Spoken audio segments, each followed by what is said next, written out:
Everything you need to know about cockapoos. The good, the bad, and the ugly. Hi, my name is Cecilia Arabor, qualified dog behaviourist trainer and founder of Player 2 Dog Training.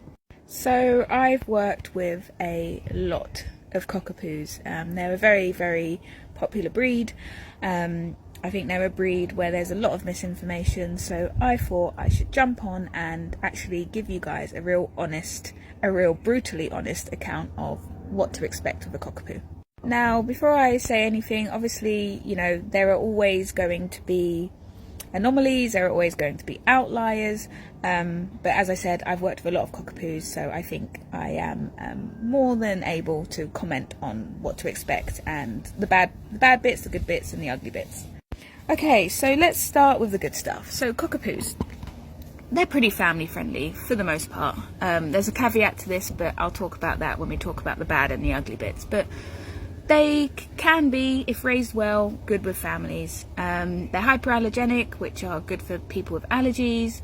They tend to be pretty darn friendly. They're high energy, which again can be a bad thing, but they're high energy, so they like going out for walks, they like being active and all that shebang. So what about the bad bits?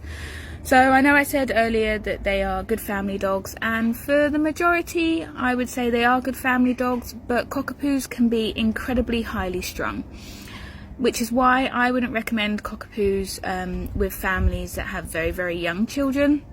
Cockapoos, very, very ugly side of them is that they can be prone to resource guarding. I have met quite a few who have or had resource guarding issues, one of which I had to actually recommend rehoming because the owners had a baby on the way.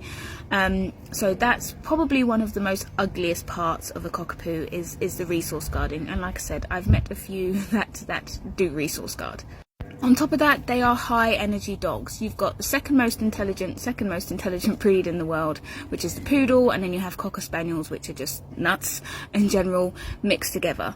So yes, whilst they make good family dogs, you still need to make sure that they're mentally stimulated, otherwise you are going to have a problem on your hands. I can guarantee you that now. Please do not get a cockapoo expecting that they don't need a lot of walking. They need a lot of walking, they need a lot of physical stimulation, they need a lot of mental stimulation, and as I said earlier, failing to give them that is going to cause you problems. Cockapoos are also notoriously bad at picking up everything and anything off the streets. They have a tendency to have pica, which is basically the eating of inappropriate things.